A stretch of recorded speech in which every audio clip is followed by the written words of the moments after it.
It's time! I honestly wasn't sure if I could top The Last Dumbest Criminals, but I may just have been able to top it.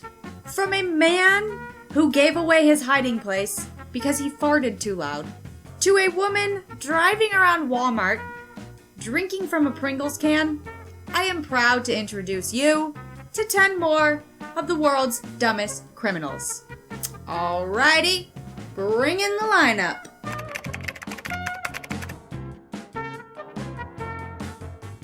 We are starting things off with a bang and with Florida Man, because we all love Florida Man.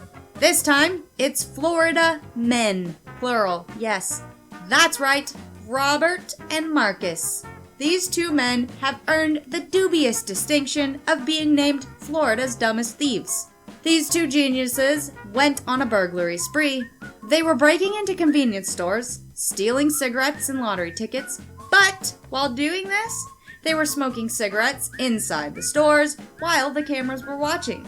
But that still isn't the best part, because police didn't need cameras to identify them. You see, when they left the stores, they left their shoe, they left their tools, and Marcus even managed to leave behind his wallet with his driver's license inside. Police went to his house, knocked on the door, and just like that, he confessed. Both are arrested and are now in the Gold Star Hotel. They are facing a combined 14 charges for grand theft and burglary.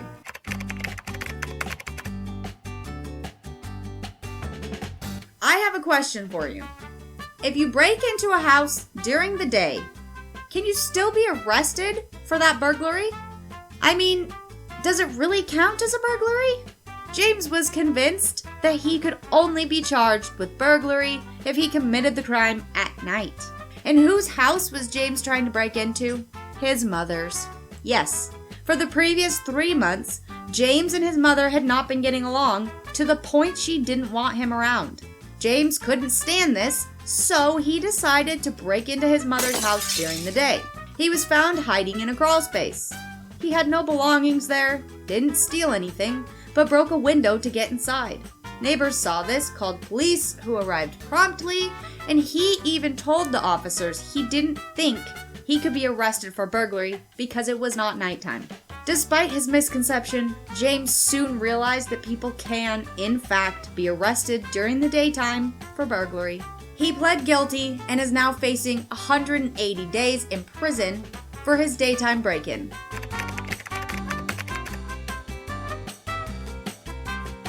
You swipe your credit card, it asks for your signature, you sign your name, and you go on your way. But when your card is stolen, who signs? Mark had recently received a ride from a woman, and how kind of him, he stole her credit card. He then went to the store and decided to buy a brand new $200 phone. A receipt was printed, and now time for the signature. He knew he couldn't forge her signature, so instead he signed it Thief. Then he headed to another store where he purchased $42 in beer and cigarettes, used the card again, and again signed it Thief. He was on a roll.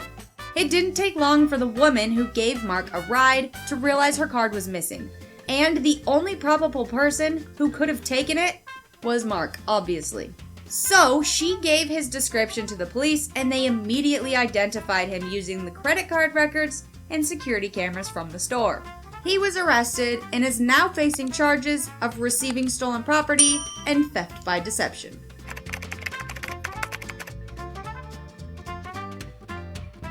One of the key ingredients in a bank robbery, in my opinion, is the element of surprise. They don't know you're coming, and surprise, you're being robbed. Albert wanted to expedite the process. I mean, who has time to shout out demands and collect the cash? So, he had the brilliant idea.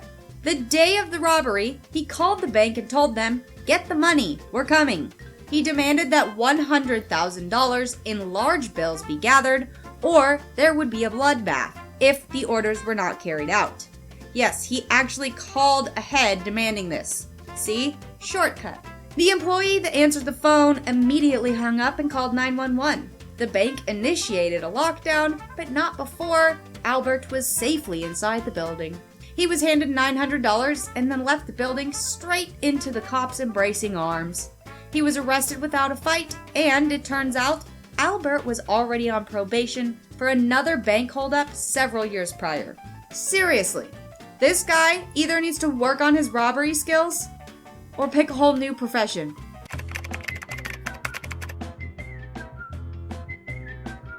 For many, winning the lottery is a dream come true.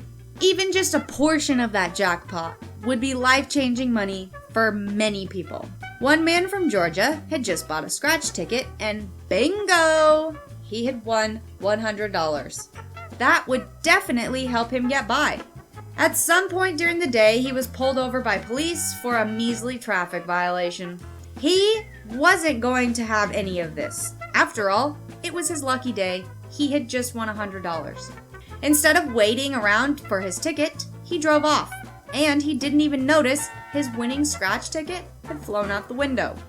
Turns out, it was his lucky day after all. The officer that pulled him over picked up the winning ticket and made a Facebook post offering his congratulations and inviting whoever had dropped the ticket to swing by the station and pick it up. Well, he did. He showed up to the police station, thankful not to lose his winner.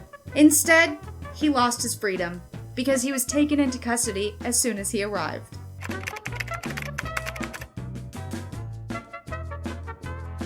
Some people want the lottery, other people want action figures.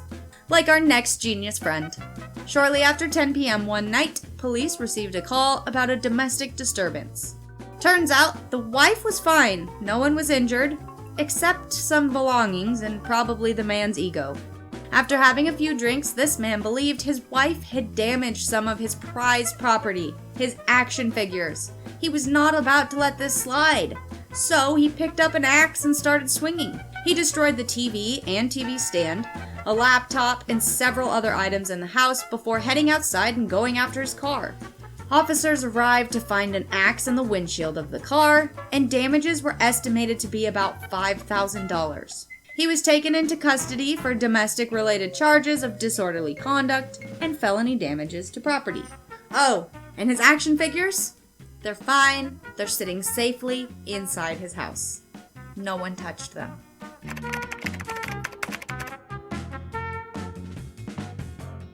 Nothing is worse than going to Taco Bell, ordering your favorite burrito, and you find out it costs 50 cents more. Literally, one of the worst things that could happen to a person. Maybe this isn't the case for you, but for Ricardo, it was literally the worst thing. Ricardo showed up to Taco Bell and ordered his burrito, as he normally did.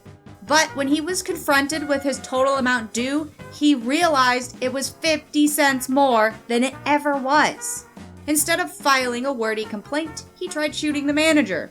SWAT team was eventually called and a 4-hour shootout began. Ricardo had come prepared though. He had an air gun, a semi-automatic assault rifle, and a pistol. In the end, the SWAT team took him into custody and no one was hurt. But poor Ricardo never even got his burrito.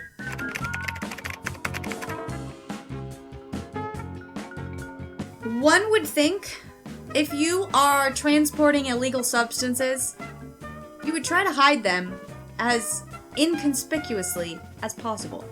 For two men from Florida, where else? They were in the process of transporting said illegal substances, and they literally could not have picked a worse hiding spot. Police pulled the dynamic duo over for driving down the interstate at 95 miles per hour. When he realized one of the men had an active warrant out, he called for backup. The backup also included a canine who alerted to the illegal substances. When police actually looked to see what these two were carrying, they found something they never expected to see. All of their illegal substances had been placed in bags conveniently labeled "bag full of drugs." And indeed, they were full. They found these bags chock full of 5 different kinds of substances, along with paraphernalia. On their Facebook page, police posted, "Note to self, do not traffic illegal narcotics in bags labeled bags full of drugs." Our canines can read. Honestly, whether you can rate or not, it'd be hard to miss those bags.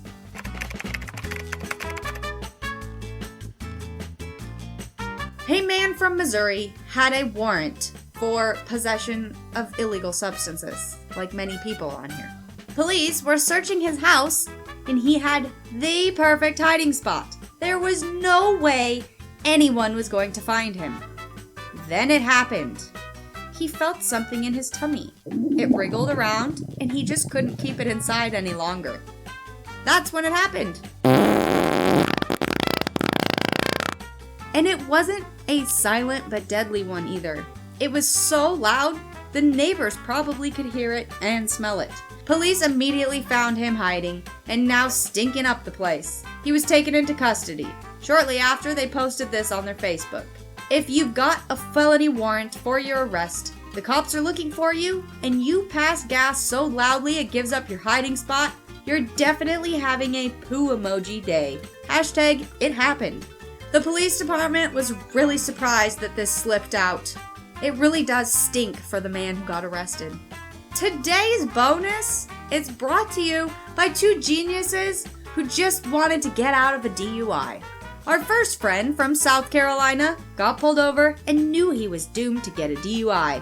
He had to do something to cover up the smell of alcohol on his breath. But what to use? He looked around his car and then he saw it. Axe body spray. That covers up so many other smells, it has to work.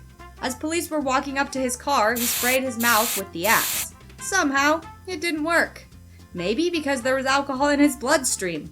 Maybe it was the fact that police watched him spray his mouth with the body spray. At least it wasn't bad as David from Canada.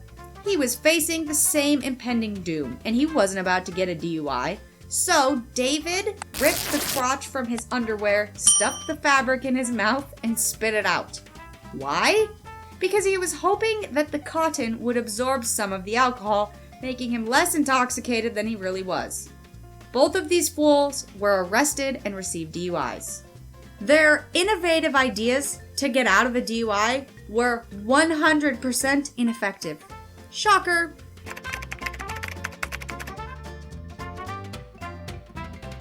Walmart is chock full of bad decisions. From the actions people take to some of the clothing that they wear. It is full of, shall I say, interesting people. One woman from Texas did probably the most Walmart thing I have ever seen. For solid 3 hours, she was riding an electric cart around the parking lot. I never knew that those batteries actually lasted that long. Well, what was she doing while having her parking lot joyride? She was drinking wine. But not from a bottle. That's too classy for Walmart. And she wasn't drinking it out of a box either. No. She was drinking her wine out of a Pringles can. Very inconspicuous. She was later arrested and told never to go back to that Walmart store. And now, she is on the hunt for a new store to have her Pringles wine and shopping cart joyride. Thank you so much for watching World's Dumbest Criminal Part 6. If you haven't already, please check out the other videos. They are highly entertaining. I will leave the playlist linked below. Leave a thumbs up. Leave a comment if you're feeling generous.